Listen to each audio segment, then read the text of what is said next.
On a passé 1 heure à tout régler, mais maintenant, les amis, on est enfin ensemble. On est Ça fait enfin plaisir. ready, en présentiel, putain mec. On facecam tous les deux, on n'est plus à 10 000 km l'un de l'autre. Quelle émotion. C'est première facecam. On espère que ça vous plaît.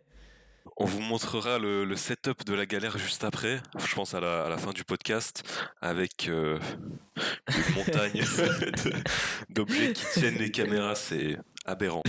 Vous verrez ce que c'est les débuts sur YouTube. Et puis, je te propose qu'on enchaîne direct, on commence. On peut commencer, ouais. Est-ce que tu veux ouvrir le bal ? Je veux bien ouvrir le bal. Allons-y. Ça fait longtemps qu'on n'a pas parlé de développement personnel.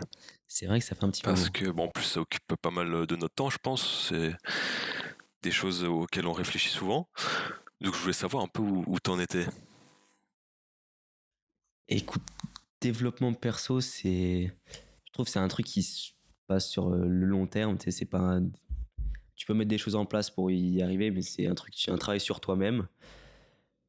Et je pense que je suis sur la bonne voie, clairement. C'est clair que je lis pas assez de livres, que des fois je saute la méditation, que là, ça fait 3 jours que j'ai pas fait de sport, je me sens pas trop bien. Mais globalement, je suis bien avec moi-même. J'ai des objectifs là, notamment avec ce podcast, et un autre objectif avec un autre pote business qu'on va lancer aussi. Lourd. Donc ça c'est cool, ça fait avancer. Et sinon, je peux clairement faire plus, mais je suis sur la bonne voie. On peut toujours faire plus, hein. Ouais, mais c'est un petit peu fainéant des fois quand même. Je me dis, faut que je travaille, et puis j'ai la vidéo à côté. Je me dis, bon, je finis ça, puis au final, 1 heure après, on est encore dessus. Il y a trop de distractions, pardon. C'est dur, hein. C'est pas facile, et puis toi ? Bah là, ouais, j'essaye d'optimiser un peu mes routines, que je tiens de plus en plus. Tu sais, j'en avais parlé dans un podcast précédent. J'ai fait un Excel avec la liste de mes habitudes. Puis chaque fin de journée, je coche toutes les habitudes que j'ai faites. Puis ça me donne un pourcentage de réussite. Aujourd'hui, j'ai réussi à 80% de ma routine. Donc ça m'aide bien à les tenir, ça. Mais en vrai, je suis content.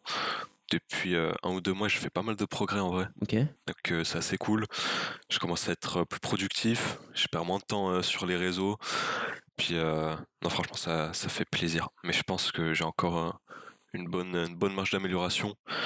Ouais, c'est sûr, on est jamais là, mais. Et en parlant de ça, est-ce que tu as pu aller parler à des femmes C'est vrai que dans la rue ? c'était prévu. Mec, honte à moi, je l'ai pas fait encore. Mais en fait, j'ai pas eu l'occasion. Je suis pas vraiment sorti. J'ai pas forcé le destin.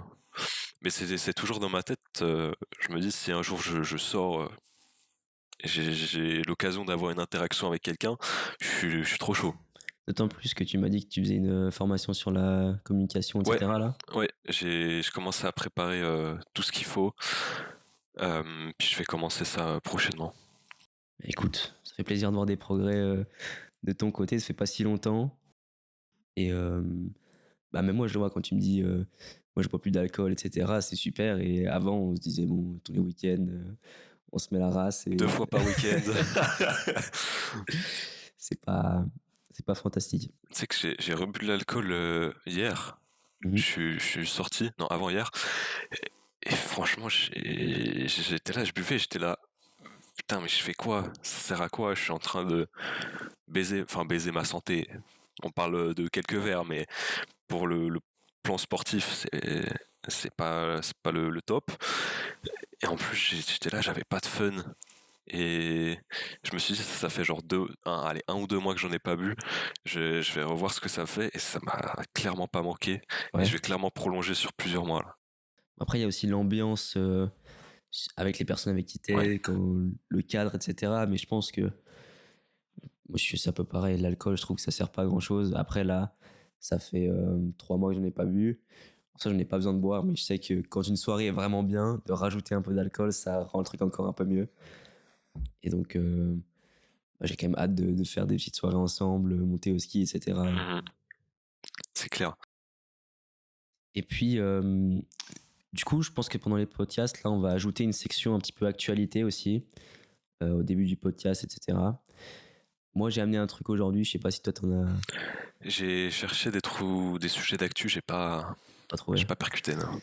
Moi, je suis tombé sur un truc, c'était de la xénogreffe. Est-ce que tu sais ce que c'est? Non, ça me parle pas du tout. En gros, c'est un article que je suis tombé sur la RTS, Radio-Télévision Suisse, pour ceux qui veulent regarder, très bon média. Euh, c'est le fait d'un transplanter des organes animaux dans des humains. Ah ouais, ok. En gros, c'est aux États-Unis, j'ai regardé, ça c'était un article aux États-Unis. Il y a 100 000 demandeurs d'organes qui attendent d'être transplantés, ce qui est énorme. Et donc, il n'y a pas assez de gens qui font des dons. Et là, ils ont pris, là dans l'exemple, c'était un rein de porc qu'ils ont modifié génétiquement et ils l'ont transplanté dans un humain. Et apparemment, là, ça fait, l'article, je l'ai lu il y a 2 jours, ça faisait une dizaine de jours qu'il était transplanté et ça marche. Pas de rejet pour le moment. Par contre, j'avais déjà lu un article comme ça il y a 5-6 mois, peut-être, que la personne, malheureusement, est décédée parce que son corps a rejeté l'organe. Mais voilà, je veux ton avis là-dessus un peu, si tu trouves ça éthique, si c'est une bonne chose. Déjà, je savais pas que c'était possible. C'est énorme. Après, sur le plan éthique, ça veut dire que tu tues un animal pour potentiellement, c'est même pas sûrement, c'est même pas un 100%, mais sauver un humain. Euh, voilà, la question c'est clairement est-ce que la vie humaine est plus importante que la vie animale? Personnellement, ça me fait plus chier de voir un humain mourir qu'un cochon. Donc j'aurais tendance à dire, sur ce simple constat, que oui, je suis ouvert à l'idée, tu vois. Mais je me dis quand même que dans le fond, tu vas tuer comme ça des animaux. Pas top. Bah, je me dis en soi, le porc, en général, il va être tué de toute manière pour être bouffé. Je me dis si on peut utiliser les porcs qu'on tue pour manger du jambon comme ça, parce que sûrement, je pense que les organes, les reins et tout, ils sont balancés à la poubelle la plupart du temps. Je pense, peut-être pas, je ne connais pas trop. Et je me dis si on peut utiliser un organe d'un porc qui est destiné à mourir de toute façon à l'abattoir pour faire du jambon, et le donner à un humain, parce que je sais pas combien de demandeurs d'humains dans le monde, mais juste aux États-Unis, 100 000, c'est énorme. Je me dis que ça peut être quelque chose de bien. Après, c'est sûr que si on commence à élever des animaux juste pour les tuer pour leurs organes, je trouve ça un peu dommage. Après, malheureusement pour les cochons, ils n'ont pas trop leur mot à dire. Mais sur le principe, si on les éduque, si on les élève pas spécifiquement pour ça, je pense que ça peut être quelque chose de bien s'ils sont destinés à mourir de toute façon. Sinon, moi je serais plutôt contre. Après, ça veut dire que tu les élèves juste pour leurs organes. Ça veut dire quand même tu leur donnes entre guillemets la chance de vivre. Ouais, mais Non, mais moi pour je les dis plutôt tuer. Ouais. si là t'as un élevage de cochons qui sont faits pour dans 1 an, ils vont être tués pour faire du jambon. Et je me dis si on peut les prendre leurs reins ici à ce moment-là de ceux qui ont été tués pour faire du jambon et on utilise les reins, donc on gaspille moins entre guillemets pour les donner à d'autres gens qui en ont besoin, là ça peut être quelque chose de bien. Ouais. Par contre, si on va élever des cochons juste pour prendre leurs reins et rien d'autre, je trouve ça pas hyper éthique. Ouais. Il y a d'un côté où tu fais 2 pierres d'un coup et de l'autre où tu les tues juste pour ça. Non, je crois que je te rejoins assez sur ce point de vue. Mais c'est ouf comment le. Enfin, je pense qu'il y a plein d'interventions des médecins, chirurgiens et tout. Mais c'est ouf comment le corps peut s'adapter. Bah, surtout que je crois que le porc, c'est un des animaux ouais, qui a la génétique la plus proche de nous, les organes sont les plus proches de nous. Un cœur de porc, par exemple au gymnase, on a disséqué un cœur de porc parce que c'est le plus similaire à un cœur d'humain. Ah ouais. Et donc je pense que ça doit être la même chose pour plusieurs autres organes. Et avec quelques modifications génétiques, je pense que tu peux y arriver. Après, pour l'instant, c'est pas quelque chose qui marche vraiment. Le mec, il l'a fait d'une part il le dit, pour faire avancer la science et aider les 100 000 autres personnes qui sont derrière lui. Et d'une part parce que il y a pas d'autres organes disponibles, donc c'est soit ça, soit il meurt de toute façon. Ouais, donc à voir si c'est viable sur le long terme ou s'il faut changer ton cœur tous les 3 mois. Ouais, ça, c'est une grosse opération comme ça tous les 3 mois, je pense que ton corps en général ne tient pas. Ouais. Même mentalement, c'est.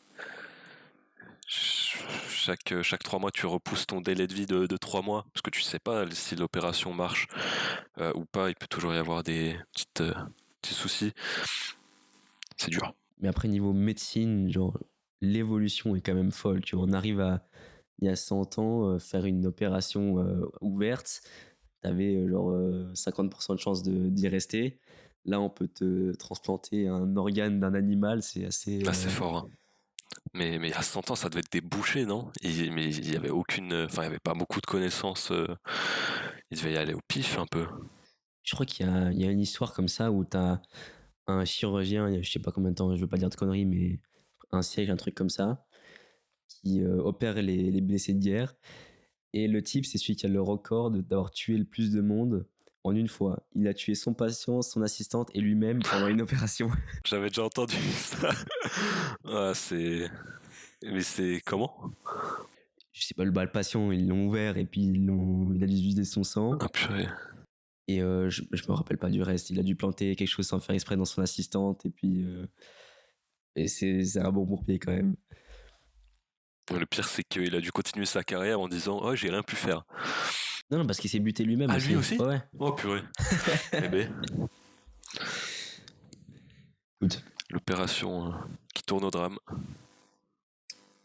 Ah, il fallait bien des choses comme ça pour faire avancer la science de toute manière. Donc, c'est clair. Est-ce que tu veux passer sur autre chose? Ouais, est-ce que t'as quelque chose, toi? Sujet un peu délicat, un peu d'actualité aussi, l'immigration. Moi, j'aimerais un peu ton avis là-dessus. Qu'est-ce que tu en penses? Si c'est bien, pas bien, des avantages, des inconvénients? Bah, l'avantage, on l'a vu avec le temps, c'est que, en tout cas en Suisse, l'immigration, elle a apporté plein de choses, plein d'emplois qu'on pu d'emplois que je pense les citoyens suisses ne voulaient pas faire. Je pense par exemple aux Italiens qui ont construit les routes, tu vois. Sans eux, je sais pas si on aurait des aussi bonnes routes dans les montagnes perdues au fin fond. Clairement, je pense que c'est une bonne idée. Après, est-ce qu'il faut la limiter? J'avoue que je suis pas très calé sur le sujet. Mais je pense qu'au bout d'un moment, si t'as trop d'immigration, bah en fait c'est logique. Si t'as pas assez d'emplois, pas assez de logements pour des personnes qui arrivent, là forcément faut limiter le truc. Mais je trouve que non, pour l'instant avec la politique actuelle de la Suisse, je suis assez ok. Je sais pas ce que toi t'en penses. Ouais, je pense surtout que nous en Suisse, on est quand même très fermé, c'est-à-dire que c'est très protectionniste. La Suisse n'accepte pas beaucoup de monde non plus. Mais notamment, je pense à la France ou comme ça, où l'immigration, où elle est un peu trop massive. Nous, c'est notre point de vue, on n'est pas des experts là-dessus. Mais quand tu vois tout ce qui se passe, les gens qui vivent du RSA parce qu'ils trouvent pas de travail ou qui sont en situation irrégulière, ils n'ont pas de permis de séjour. Je regardais une émission l'autre jour où à Paris, tu as des quartiers entiers qui se remplissent de toxicomanes. Et la majorité de ces gens, malheureusement, c'est des gens issus d'Afrique ou du Moyen-Orient qui fuient la guerre et qui arrivent en France en espérant trouver une meilleure vie. Et puis au final, personne ne s'occupe d'eux. Ils n'ont pas de travail, ils sont pas censés être là. Donc ils vivent dans la rue. Et puis au final, de fil en aiguille, ça finit mal. Après, en Suisse, clairement, c'est très bénéfique, je pense. On n'a pas assez de. La moitié de la population, à peu près, est immigrée, issue d'immigration. Et sans eux, on pourrait clairement pas faire. On n'a pas assez d'infirmières, on n'a pas assez de docteurs. Les gens dans la construction, la plupart, c'est des gens qui viennent justement d'Italie ou du Portugal. Mmh. Et je pense que c'est clairement une bonne chose. Mais de nouveau, je pense qu'il faut la réguler. Et puis, je pense que c'est un peu triste parce que les pauvres gens qui viennent de Syrie, etc., qui veulent fuir la guerre, on les rembarre après. Mais d'un côté, on peut pas accepter tout le monde. Économiquement, c'est pas viable si on accepte tout le monde. Ouais, clairement, il faut des règles, il faut un juste milieu. Clairement. Moi, il y a un truc que je trouve aberrant. Non, sérieux. C'est un peu. Je sais pas si c'est sensible comme sujet. Mais Imaginons, moi, je vais dans. En fait, je sais même pas quelle est la situation actuelle. Par exemple, moi, j'immigre, je sais pas où, au Royaume-Uni. Je fais des délits de ouf. Je sais pas, je tue quelqu'un ou quoi. Je sais pas si t'es renvoyé d'où tu viens, ou si juste t'es mis en prison comme tout le monde, ou. Ouais, ça j'avais vu aussi dans un reportage. Justement, en France, du moins au Royaume-Uni, je sais pas, t'as une loi qui dit que si quelqu'un vient d'un pays en guerre et arrive sur le sol français, même illégalement, tu peux pas le renvoyer dans son pays parce que le pays est en guerre. Donc si tu fais des conneries, le mec va pas être envoyé, il va sûrement être mis en prison, mais il sera pas renvoyé dans son pays. Ok, mais est-ce que c'est le cas aussi pour les gens qui viennent de pays pas issus de la guerre? Je pense que si tu as un permis de séjour, comme un permis C en Suisse par exemple, et que tu fous le bordel en Suisse, on va te foutre en prison, à mon avis, et t'enlever ton permis, ou te dégager, ou peut-être te rendre, si tu viens de France ou tu viens Ouais, d'Espagne, peu importe. ok, Après, j'ai pas de réponse claire là-dessus. ok, ouais. Mais c'est surtout l'immigration, pour moi, il y a un côté qu'on voit aussi moins, c'est toute la traite d'êtres humains, tu vois. Les gens qui viennent de pays en guerre et qui se font passer par des passeurs qui demandent beaucoup d'argent. Et des fois, il y en a, par exemple, ceux qui sortent de Corée du Nord. En général, ils sont attendus de l'autre côté de la frontière en Chine par des gens qui les emprisonnent et ils les revendent à des gens riches ou pour Ah ouais, leurs organes, etc. Ouais. ah purée. Ouais, c'est ouf, la chance qu'on a de vivre dans un pays normal. Ouais, sans guerre. Ouais. C'est que le concept de guerre, j'arrive pas à l'imaginer. Comment, en 2024, tu peux arriver dans un pays avec des armes et tuer tout le monde? J'ai l'impression des fois qu'on vit en 1900, où t'arrives en bateau de pirate. Je te jure, j'ai l'impression que c'est en roue libre, y a pas de règles. Bah, je pense que le problème, de nouveau, c'est quand l'homme touche au pouvoir, il perd un peu son bon sens, si on peut dire. Mais c'est surtout qu'il y a des intérêts économiques et on sait très bien que l'argent, Ça fait tout. voilà, c'est notamment pour les pays en Afrique ou comme ça. Les coups d'État, par exemple, au Soudan qu'il y a maintenant, Soudan du Sud, je crois, je pense que c'est clairement des raisons économiques et de pouvoir. Il y a pas d'autres raisons fondées qui pourraient mener à une guerre, quoi. Mais je trouve ça assez ouf comment la Russie a pu se mettre sur l'Ukraine sans réelles conséquences pour l'instant. Il n'y a aucun des pays qui se sont opposés à la Russie. En même temps, ils sont puissants. Donc, mettre toute une nation à dos. Après, c'est surtout la dissuasion nucléaire. Ils se sont pris plein d'embargos dans la gueule.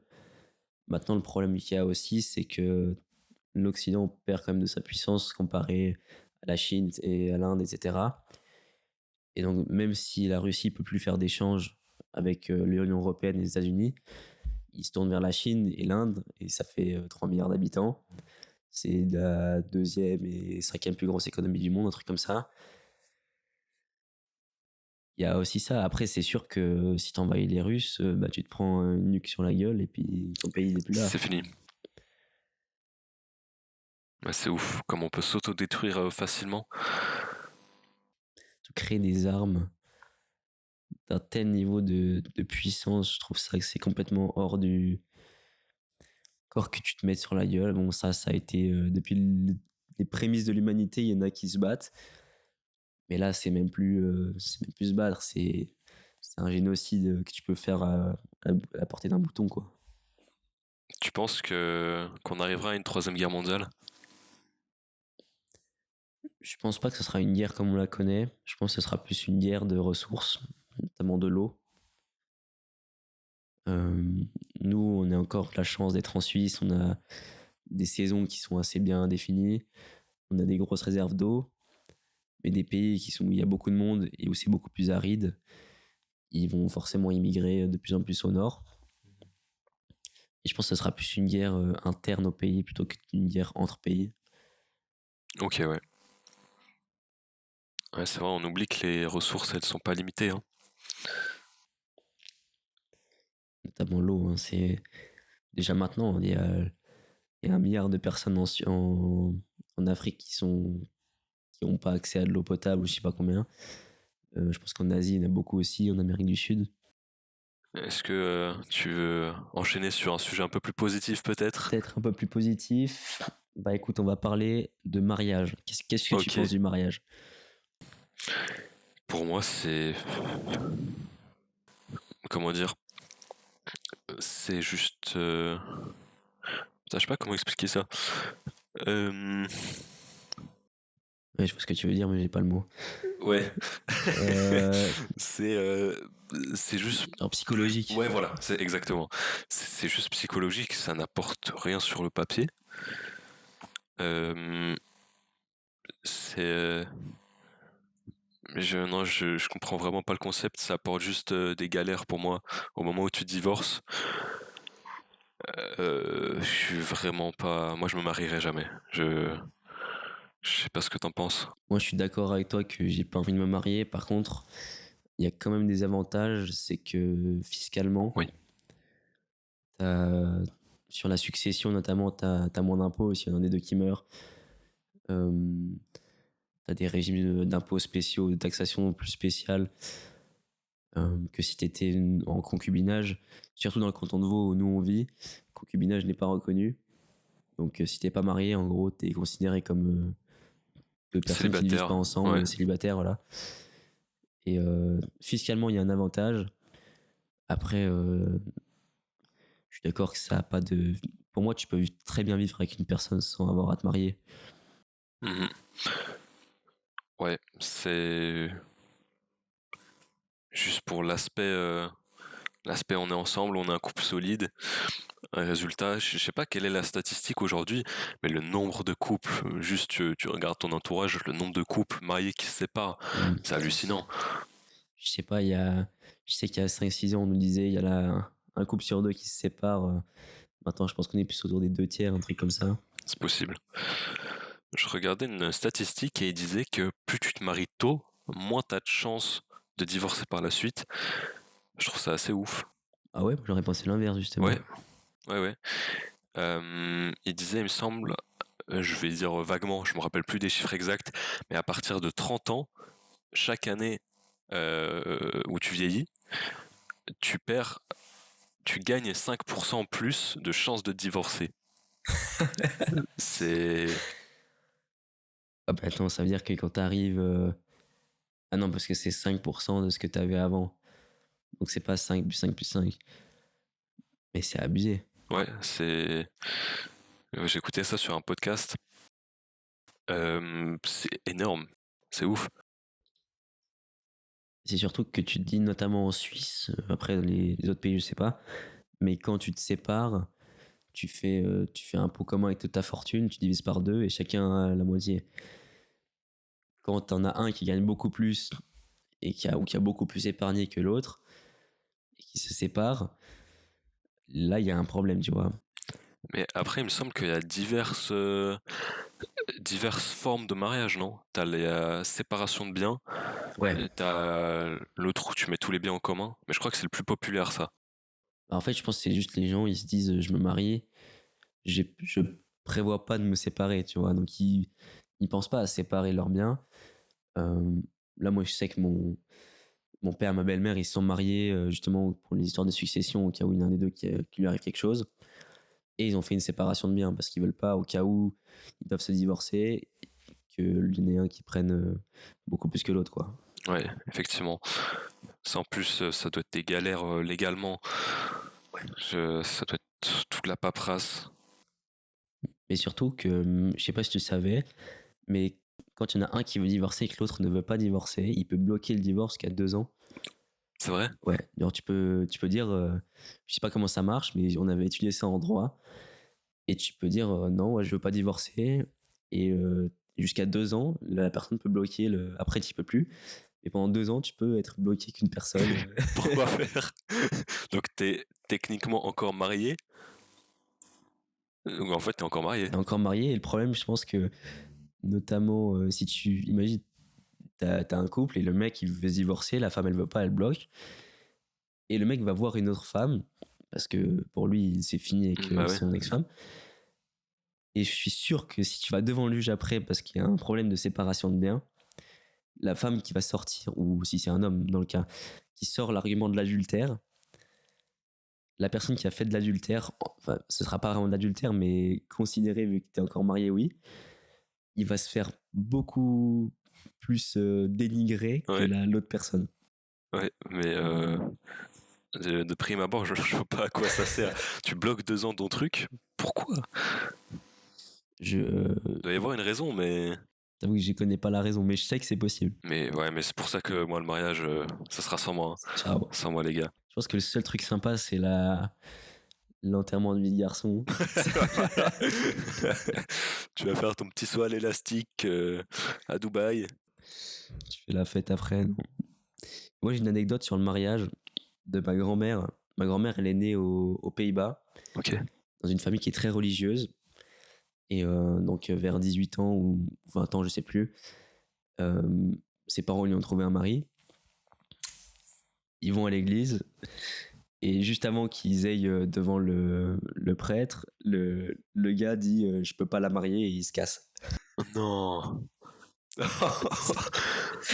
Et ma grand-mère, elle dit c'est la meilleure chose qui me soit arrivée dans ma vie parce que à partir de ce moment-là, elle a pris ses affaires, elle a pris sa robe de mariée dans une valise et elle est partie en Suisse juste avec sa robe de mariée. Wow. Et c'est des choses comme ça, je me dis si le mec avait dit oui, moi je serais pas là, tu Ouais. vois. Ah, c'est ouf. C'est pas que dans les films que ça arrive. Elle avait quel âge, tu sais? Elle avait 20 ans, un truc comme ça. Putain. 18 ou 20 ans, je sais plus. Tu forces le mariage... Bon, c'est culturel. Mais je comprends pas comment tu peux forcer un mariage avec quelqu'un. C'est ouf. Après, c'était il y a une soixantaine d'années, Ouais. 65 ans, dans un environnement très religieux, donc c'est compréhensible. Ouais, mais imagine, toi, t'es là, aujourd'hui même, ton père, il arrive vers toi avec une femme riche, il dit « Marie-la ». Non, mais ça se fait plus trop dans nos pays, du moins, parce que tu Oui. vas en Asie, comme ça se fait encore. Mais je trouve juste l'anecdote drôle que le mec il dit non, tu vois, qu'il Ouais. se soit barré. Très fort. C'est assez marrant. Très fort. Ah oui, la pression sociale liée au mariage et aux enfants plutôt. Et je trouve ça aberrant. Et je connais du monde qui ont genre entre 30 et 40 ans et qui veulent pas d'enfants. Mais les gens ils disent alors c'est pour quand et tout. Laisse-les tranquilles. Genre s'ils veulent pas de gosses, c'est pas une obligation. Ouais, moi je me rends pas compte parce que j'ai pas été confronté à ça. Je trouve que dans ma famille ils sont très ouverts. Si tu veux pas d'enfant ou pas te marier, bon, bah, tu fais ce que tu veux. Mais je pense que dans des milieux un peu plus conservateurs, entre guillemets, ça doit être pas facile d'avoir des remarques constamment de tout ton entourage. Après, c'est un peu comme tout. Si ton entourage, il a pas du tout la même vision que toi, ça va te desservir. Tu sais, on dit t'es la somme des 5 personnes qui t'entourent. Dans ce cas-là, je pense que tu peux te faire influencer clairement. Ouais, mais je sais pas, les gens, faut qu'ils se mêlent un peu de leurs affaires des fois. Après, si c'est ta famille, je pense que c'est plus des gens qui sont plus âgés qui font ces remarques, non? C'est pas des gens qui ont 25-30 ans. Ouais, effectivement. C'est une éducation différente, je pense C'est ça. aussi. C'est les enfants. Après, pour un exemple, la tante de mon père, la tante de mon père, elle a pas d'enfant et elle a 75 ans. Et maintenant, son mari, malheureusement, est décédé. Et du coup, elle est très très seule. Donc je pense que les enfants, ça peut aussi amener quelque chose de bénéfique plus tard pour avoir quand même un peu de compagnie, parce que t'as beaucoup moins d'amis, t'as beaucoup moins de relations sociales. Et je pense que maintenant qu'on ne veut pas d'enfants, c'est normal, on a 19 ans.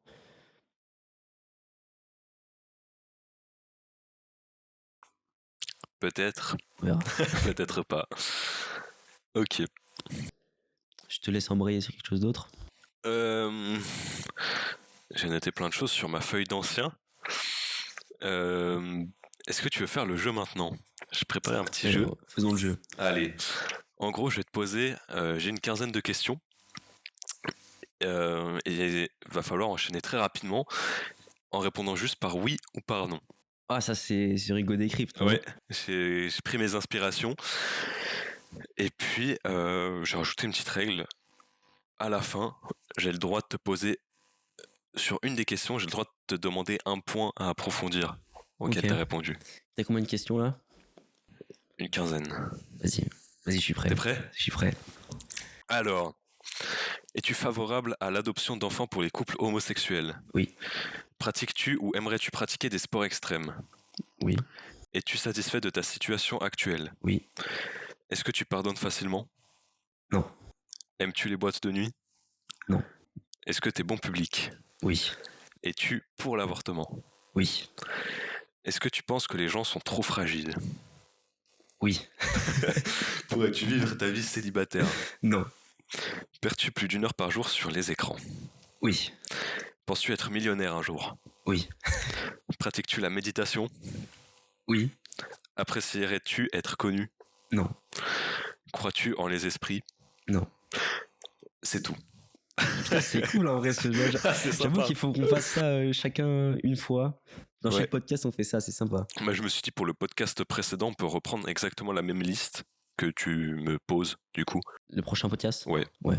Ou alors même dans celui-là. C'est dur de se rappeler toutes les réponses que je t'ai Oui. données, ouais. Est-ce que tu penses que les gens sont trop fragiles? Tu t'as dit oui, c'est ça? Ouais. Pourquoi? Fragile, je pense pas que c'est le bon mot. Mais je trouve que maintenant, on n'a plus le droit de rien dire. Et que quand on va faire une reproche à quelqu'un, ou quand on va le critiquer, même si c'est pour son bien au final, la personne va complètement se vexer, perdre confiance en elle. Et pour moi, c'est pas fragile, mais c'est plus un manque de confiance en soi, je pense. C'est que si on te complimente pas constamment, qu'on n'est pas constamment vers toi, tu vas être enfermé, tu vas pas oser t'exprimer, etc.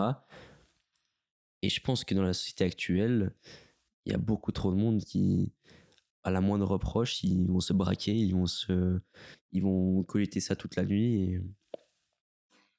Ouais, c'est vrai qu'il y a tellement de personnes qui n'ont pas confiance en eux et juste, par exemple, juste commander un verre ou je sais pas un plat au restaurant, ils sont là en panique. Et je pense que ça c'est lié au renfermement qu'on a avec les écrans et toutes les distractions qui nous poussent à être renfermés chez nous. Et donc je te rejoins assez là-dessus. Ouais, je pense que les réseaux nous poussent constamment à nous comparer avec des personnes qui sont sociétalement mieux, qui sont plus beaux, plus musclés, qui sont plus grands, qui ont plus d'argent. Et le fait de se comparer à ces gens-là, alors qu'il n'y a pas de lieu de se comparer à ces gens, on est tous différents, ça nous fait perdre confiance en nous parce que tu vois une modèle sur Instagram, tu dis putain, moi j'ai un peu de cellulite, ou tu vois un mec qui a des beaux abdos, tu dis j'ai un peu de gras du bide. Et toutes ces petites choses cumulées, même si tu t'en rends pas compte, ton cerveau les intègre, ton subconscient, et inconsciemment, c'est un peu du sadomasochisme parce que tu regardes des trucs que tu penses qui te font du bien, mais au final, ça te fait du mal, tu vois. Mmh. Perso, j'ai l'impression que la clé de la confiance en soi, c'est dans les relations humaines. Et plus t'es, je dirais que, non, en fait, c'est pas forcément vrai. J'allais dire, plus t'es social, plus t'as confiance en toi. Est-ce que dans le fond, non, bah non, je pense qu'il y a des gens qui sont super sociales, mais qui dans le fond se. Je pense pas. Je pense que la confiance en soi vient d'un bien-être que tu as avec toi-même, d'être bien avec toi-même. Et honnêtement, la meilleure façon d'être bien avec soi-même, c'est de faire du sport. Peu importe le nombre d'heures, faire 20-30 minutes de sport par jour, ça va apporter de la clarté mentale. Physiquement, tu te sentiras mieux. Mentalement, c'est pareil. Et moi, c'est un des éléments déclencheurs qui a fait que j'ai beaucoup pris confiance en moi. Je pense que toi aussi, depuis que tu commences à faire du sport, tu te sens beaucoup mieux. C'est clair. Et donc, faire un peu de sport tous les jours, Pas besoin d'aller à la salle 2 heures, faire 20 minutes de sport chez soi, ou aller juste courir 3 fois par semaine, ça va très bien. Ouais, clairement, tu sais, tu finis ta séance, t'as accompli quelque chose, t'es fier et t'as confiance en toi. C'est clairement méga important. Le sport, on en revient souvent là, mais c'est tellement une base, c'est tellement important. Tout le monde devrait en faire et c'est dommage. Je trouve qu'à l'école, c'est le système de sport est pas très, enfin pourrait être mieux fait pour inciter au sport tous les jours et pas qu'une fois par semaine. Je reviens à l'école parce que c'est la base où on y va tous. Donc c'est là-bas qu'on pourrait nous inculquer des valeurs qui nous suivent pour le restant de nos jours. Donc pour moi c'est important de s'inculquer ça au plus vite. Je suis assez d'accord, surtout quand on voit le système anglo-saxon aux États-Unis ou au Royaume-Uni. Il y a beaucoup plus de sports, c'est très poussé. Baseball, football américain, tennis, etc. Quand tu vois dans les universités, c'est la course pour être le meilleur en sport. Pardon. La course pour être le meilleur en sport, celui qui a le plus de prestige, qui a gagné le plus de trucs. Et je trouve ça bien parce que déjà, je pense que l'esprit de compétition, c'est important. Si on n'est pas du tout compétitif aussi, on va se complaire dans la situation qu'on a actuellement et on ne voudra pas un peu s'améliorer. Et donc je pense que clairement, comme tu dis, l'éducation doit nous inculquer des valeurs comme le sport et ils le font beaucoup mieux que chez nous aux États-Unis et au Royaume-Uni. Ouais, clairement, les tournois de, je sais pas, par exemple, basket entre les universités, c'est un délire. C'est un truc de fou. Tu regardes, le pire, c'est le football américain, je crois, aux États-Unis. C'est chaque université a un stade où ils peuvent accueillir 20 à 30 000 personnes. C'est ouf. Et tu dis, nous, on a 4 petites salles de gym au gymnase, on fait un peu de baseball sur le terrain de foot, c'est tout. Ouais, un tournoi de volley pour Noël chaque année. Ouh, c'est Et où t'as 20 personnes qui peuvent y participer, quoi. C'est même pas plusieurs équipes. clairement. Puis même juste le fait de, tu fais juste 1h30 de sport sur un jour, je trouve ça pas utile. Après, ouais, bah pourquoi pas faire un système où tous les jours, que ce soit l'après-midi ou le matin pour bien commencer, t'as un truc de sport un peu ludique quand même, mais ton petit truc sportif, ça serait trop bien. Tu commences par un match de foot de 20 minutes Ouais, entre. Tu mets 10 personnes et. Enfin, tu divises la classe en deux, tu mets 10 et 10. Et tu vas faire un match de foot de 20-30 minutes, tu te tues un petit peu.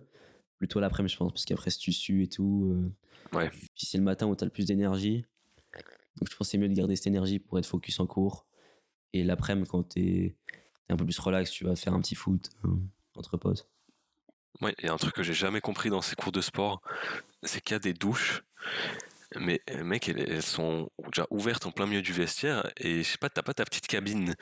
Et moi, je suis pas trop à l'aise, je suis un peu pudique, et j'ai pas envie que des gens que je connais pas, ils me voient en train de me doucher, mec.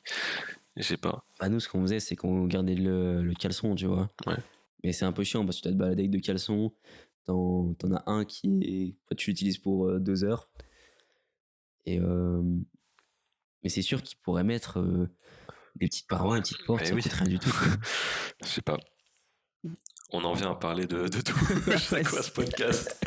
On a commencé par la guerre et on finit. Enfin, on Dans finit. les douches. Voilà. Écoute, c'est ça qui est fou, c'est les discussions. Ça nous mène toujours à un endroit complètement random, mais c'est ça qui est bien aussi, c'est que c'est pas scripté du tout. Mhm. On lance un sujet et après on discute et on arrive sur autre chose. C'est trop bien. Ouais, je kiffe. Et du coup, j'aimerais quand même revenir sur la question du sport extrême. Tu fais des sports extrêmes? Ou t'aimerais en Non, faire? mais je pense que après faut voir ce qu'on définit par sport extrême. Si on dit que du parapente c'est un sport extrême, j'en ai déjà fait. Et en fait, la sensation, déjà, elle est incroyable. Ça fait hyper peur, mais c'est incroyable. Et je pense que c'est un moyen de te dépasser de fou aussi. Après, moi, quand j'entends sport extrême, je pense les mecs qui font du saut en parachute, du base jump, etc. Mais je pense que juste du ski, suivant ton niveau, ça peut être considéré comme du sport extrême, suivant où tu vas, si tu fais du hors-piste, etc. Et c'est un bon moyen de tester tes limites et de les repousser aussi. Ouais, de prendre confiance via ce que tu accomplis aussi. Hein. Ouais, mais je pense du moment que dans ton sport, si tu foires quelque chose, tu peux te tuer. Peut-être pas te tuer, mais de niquer toute une partie du corps ou quoi. Je pense qu'on peut appeler ça un sport extrême. Après, théoriquement, tout peut être si on prend cette définition, tout peut être considéré comme un sport extrême parce que tu regardes en foot, il y en a qui sont morts sur le terrain parce qu'ils se sont pris un coup de crampon ou ils se sont pris un genou dans la tête ou comme ça. Mais je pense que c'est un truc plutôt qui te procure de l'adrénaline qu'on peut considérer comme genre vraiment un shoot d'adrénaline. Et ouais, c'est très dur, mais je pense que c'est un bon exercice. Je sais pas ce que t'en penses, toi, si t'as envie d'en faire ou. Bah, depuis cet été, je me suis mis au cliff diving. Je sais pas si ça te parle. Ouais. Alors, je suis nul. Ouais, je saute, je fais mes tricks depuis 5 mètres. C'est pas très extrême. Mais si tu commences à monter dans les hauteurs, 7 mètres, 10 mètres, 15 mètres, là, c'est un raté et tu peux être envoyé à l'hôpital rapidement. Mais déjà, en vrai, même 5 mètres, je pense que si tu te rates vraiment, ça peut déjà faire mal. Alors, normalement, ça va.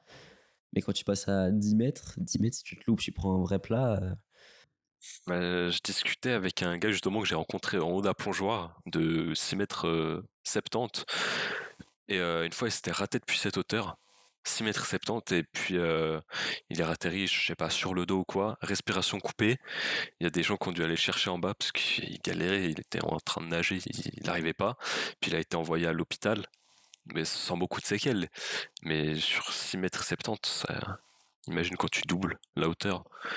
Mais, mais oui, en vrai, je kiffe ce sport, c'est trop bien. Bah, ça procure de l'adrénaline, justement, Ouais. quand tu es au bord de la falaise, tu dis j'y vais pas. Et quand tu es en hauteur, tu as la sensation de vide. C'est trop bien, mais mentalement, c'est tellement dur. Les blocages mentaux, quand tu te rates une fois, après tu mets des heures pour te débloquer. Mais c'est bien, ça fait se repousser ses limites, travailler sur soi-même. Franchement, c'est trop cool. Mais juste, tu sautes combien? C'est quoi ton max? En tout droit, Ouais, genre le plus haut que t'es sauté. ça devait être 9 mètres, un truc comme ça. C'est déjà. Quand tu te penches au bord de 9 mètres, t'as l'impression que c'est vachement haut, alors que quand tu regardes depuis en bas, tu te dis, mais c'est pas. Ouais. Et quand t'es en l'air, t'as vraiment le temps de. T'as 1 ou 2 secondes qui te paraissent beaucoup plus longues. Ouais. Et t'as vraiment le temps de dire, putain, qu'est-ce que je fais là? La fraude, c'est les vidéos. Parce que quand tu prends, quand tu prends tes yeux et tu sautes, tu sens la sensation de hauteur. Mais quand, je sais pas, tu mets une GoPro à la place, ça a l'air pas ouf. Ouais. C'est trop décevant. Même quand t'as quelqu'un qui te filme depuis en bas, la vidéo elle dure 3 secondes et puis t'en as 2 et demi où t'es en train de réfléchir si tu sautes. Et c'est pas très impressionnant, mais alors quand tu le fais toi, c'est différent, ouais. Mais je trouve ça un peu dommage parce que, tu sais, avec les réseaux, on voit tout. On voit les records du monde, enfin tous les meilleurs sauts qui seront mis en avant parce que c'est assez ouf. Mais du coup, quand t'es sur le terrain, ça a plus le même goût, tu sais, parce que tu vois des gens sauter de 30 mètres, ils font des trucs de ouf. Et en fait, à force de voir des dingueries, t'es là, ben en fait, ce que je fais, c'est bof. Bah, on en revient à la confiance en soi, ça vient de là, tu vois, de te comparer constamment avec Ouais. d'autres gens qui font mieux. Ça donne l'impression que t'es moins bien. C'est ça. Alors qu'en soi, déjà sauter 9 mètres, il n'y en a pas beaucoup qui le font. Et je sais que moi, je l'ai pas fait très souvent, je l'ai fait 2-3 fois peut-être. Et ouais, c'est déjà une épreuve de te lancer dans le vide, quoi. Est-ce qu'on passe sur autre chose? Allez, je te suis, écoute. Je regardais, j'étais sur Instagram et je tombe sur un post de la RTS de nouveau sur la politique en Suisse à propos des impôts, etc. Et je lis les commentaires et je me dis, mais le nombre de gens qui disent des conneries là-dedans, c'est sans se renseigner, sans rien du tout, c'est assez énervé.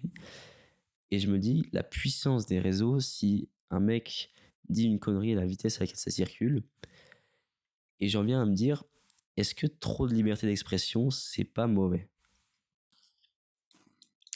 C'est vrai que tu vois des vidéos des gars qui se sont amusés à propager des fake news, comme ça va vite. Euh, Trop de liberté d'expression, est-ce que c'est mauvais? Est-ce qu'il faudrait pas du moins un contrôle sur ce que les gens disent? Parce que c'est pas des gens qui disent n'importe quoi et qui influencent d'autres personnes, c'est clairement une arme. Tu peux rallier des gens à ta cause très facilement et tu peux en les utiliser après pour des choses qui sont à but mauvais. Mais moi, j'étais vraiment étonné de voir tous ces gens qui donnent leur avis pour quelque chose qu'ils comprennent pas. Et en plus, en disant des conneries, tu vois. Mhm. Ouais, si on prend aussi les exemples d'harcèlement, mais que les harcèlements via les réseaux, ça prend tellement d'ampleur. Moi, en vrai, j'aime pas les réseaux. Moi, je suis pour les interdire au max, hein. Ça apporte pas grand chose, à part des médias d'information ou des trucs développement personnel et tout. À part ça, ça a pas beaucoup d'intérêt, je trouve. Bah, c'est sûr que, comme on disait, il y a un aspect qui est business qui est hyper puissant. Mhm. Créer ton business dessus, c'est hyper puissant. Après, consommer du contenu dessus, je suis pas trop fan non plus. Mais de nouveau, ça apporte, il y a aussi du bon côté. Mais sur ce point de vue-là, je trouve que, alors, nous, on est hyper chanceux d'avoir toutes les libertés qu'on veut en Suisse, etc. Mais il y a des fois, je me dis, les gens feraient mieux de fermer leur gueule plutôt que de dire des conneries sur les réseaux, tu vois. Ouais. Non, je suis assez d'accord. Il y a tellement de merde. Je repense juste à des vidéos que j'ai regardées ce week-end. Les gens dans les commentaires, n'importe quoi. Ouais, c'est vrai. Est-ce que de là à limiter la liberté d'expression, je sais pas. C'est un peu. Après, ça dépend à quel stade tu vas dans ta limite. Mais non, soit je trouve qu'en vrai, ça fonctionne quand même assez bien à l'heure actuelle, enfin, avec beaucoup de liberté, justement. Je sais pas, toi, c'est quoi ton point de vue? Je sais pas, c'était plus une question que je me posais qu'un avis que j'avais dessus. Mais je trouve que de pouvoir trop donner son avis, je sais pas, à part si t'es vraiment pas forcément un expert, mais que t'as fait des recherches sur un sujet, etc. Là, je trouve pertinent que quelqu'un fasse une intervention en disant, en expliquant son point de vue parce qu'il a fait des recherches. Dire son avis pour dire son avis et juste aller à l'encontre des gens en disant des conneries, je sais pas si de là à limiter la liberté d'expression, c'est peut-être un peu fort. Mais je pense qu'il faut qu'il y ait un contrôle un petit peu plus poussé quand même des espaces commentaires ou des posts qui sont mis en ligne. Après, comment, je sais pas, avec de l'IA maintenant, on va sûrement pouvoir faire des choses un peu sympas. Et je prends un exemple, par exemple, Daesh, donc l'État islamique, ils recrutent énormément via les réseaux, ils font de la propagande sur les réseaux. Et ça, c'est un exemple assez extrême, mais ça montre bien que tu peux embrigader des gens très facilement avec ces moyens-là. Ouais, c'est clair. Moi, il y a un truc. Mais en fait, le problème, c'est les gens. Les gens sont. Les gens sont débiles. Non, faut se dire, non, il y en a. À partir du moment où t'aimes pas euh, un créateur de contenu, dis-toi qu'il y a des gens qui vont aller l'insulter en commentaire. Mais pourquoi faire, mec? C'est des jaloux, je pense. C'est plus de la jalousie que. Parce que si t'aimais vraiment pas, tu regretterais pas. Ouais, mais ça veut dire qu'il y a des gens qui font la démarche d'aller sur son compte Insta, aller en message, écrire leur mot de haine. Et je sais pas, il y a des gens qui sont teubés, mais je comprends pas comment c'est possible d'aller écrire comme ça aux gens. Et je sais pas comment les personnes sont éduquées, mais je sais pas, ça me rend ouf. Je pense qu'on en revient un petit peu à la confiance en soi, etc. C'est un moyen de se sentir supérieur à la personne, à mon avis, et de se sentir mieux. C'est un moyen clairement de merde. Je pense que c'est un moyen de se dire, euh, d'exprimer son mal-être qui n'est pas le bon. Et peut-être que ma théorie est fumeuse, mais je pense que c'est vraiment un moyen des gens qui sont pas bien dans leur peau de se sentir au-dessus de la personne. Ouais, c'est possible, tu rabaisses l'autre pour te sentir plus valorisé, mais je me demande quel est le profil des gens qui vont insulter comme ça par message. Est-ce que c'est plutôt des personnes jeunes, des personnes, je sais pas. Honnêtement, je pense qu'il y a de tout. Après, c'est sûr que les jeunes utilisent plus les réseaux, donc en proportion, il y aura plus de jeunes. Mais je pense que c'est vraiment de la jalousie et vouloir se sentir supérieur à la personne en face. Ça doit être dur quand t'es là, tu reçois des dizaines, des centaines de messages de haine, des messages de mort et tout. Ça doit être dur à encaisser suivant comment. Moi, je m'en souviens, quand on jouait aux jeux vidéo, euh, Minecraft, moi je ponçais le jeu, du coup j'étais assez fort. Et tu sais que je me faisais insulter à chaque fois que je jouais. Par message privé, enfin peut-être pas à chaque fois, mais je me faisais insulter de ouf. Au début, je le prenais tellement mal, ça me faisait trop mal, je répondais, j'étais là, mais toi-même, t'es trop nul. Mais finalement, au fil du temps, bah, tu t'habitues et t'apprends à passer au-dessus. Et, je pense que ça m'a servi en vrai aujourd'hui. Parce qu'aujourd'hui, si on me critique, j'en ai rien à foutre. Donc je pense que c'est une bonne chose qui m'est arrivée dans le fond. Bah, j'avais entendu ça aussi, là encore, c'est quelques personnes un peu sporadiquement, mais les youtubeurs, je sais plus qui c'est qui racontait que t'as des gens, des communautés qui se mettent pour raid une personne. Donc, sur raid, c'est aller sur une vidéo ou sur un live avec une grosse communauté et faire soit tu mets des pouces bleus parce que t'aimes bien, c'est bienveillant. Et là, dans ce cas-là, c'est des gens qui sont malveillants et qui vont remplir les commentaires de haine. Et je trouve ça horrible, ça, prendre son temps d'organiser ça et de participer à un mouvement comme ça. Je trouve ça, mais c'est juste petit et c'est. Ouais, c'est. Comment dire ça? Je sais pas, ouais, c'est petit, C'est quoi. lâche, C'est lâche, ouais. Et je pense pas que c'est un problème d'éducation. Euh, il faudrait. Là j'ai un concept, je viens de penser à un concept de ouf. Tu donnes à chaque parent une formation sur l'éducation. Imagine. Ah ouais, mais après, là, ça va être là, de l'endoctrinement parce que Ah les gars ouais, qui la font, ouais, faut faire ils vont gaffe. faire. Ils vont faire pour que c'est dans le sens de leur parti ou de leurs idées politiques. Et après, t'as 2 Ah, millions de c'est chaud. parents qui font la même chose. T'as des petits enfants soldats après qui sortent de l'usine, quoi. Ouais, finalement, c'était peut-être C'est. pas une si bonne idée. Non, mais en vrai, si tu fais un truc plus sur, je sais pas, l'encadrement, je sais pas. C'est plus sur les choses, entre guillemets, importantes, hein, les valeurs importantes à inculquer, tu vois. Le respect de Ouais, l'autre, être courtois, ce genre de choses. voilà. Ça peut pas desservir. Et c'est sûr qu'après, de nouveau, il y a des parents euh, qui, qui travaillent énormément pour gagner des tout petits salaires, qui n'ont pas le temps forcément de s'occuper de leurs enfants, notamment, je pense, en France, dans les cités HLM, où malheureusement les jeunes sont souvent livrés à eux-mêmes et dans un environnement qui n'est pas très sécuritaire.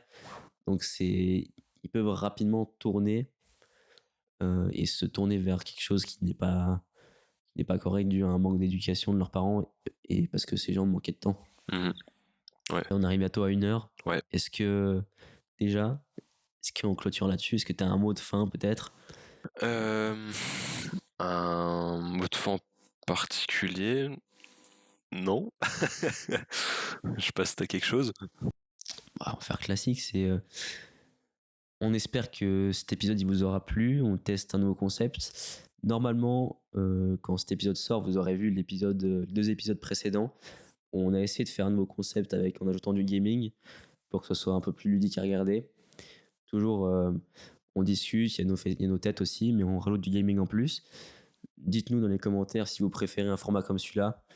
On va en faire pas mal vu que là, on est ensemble pour 7 semaines. Dites-nous ce que vous préférez, on s'adaptera à vous. Dites-nous si vous aimez bien les petits jeux qu'on a fait ou la partie actualité. Si vous avez des sujets aussi que vous voulez qu'on traite, dites-le nous, c'est avec plaisir. Et puis, on vous dit à dans quelques jours. Voilà, à la prochaine. on vous avait promis les backstage du podcast. Voilà, on fait avec les moyens du bord. Mais voilà, c'est les débuts. On fait comme on peut.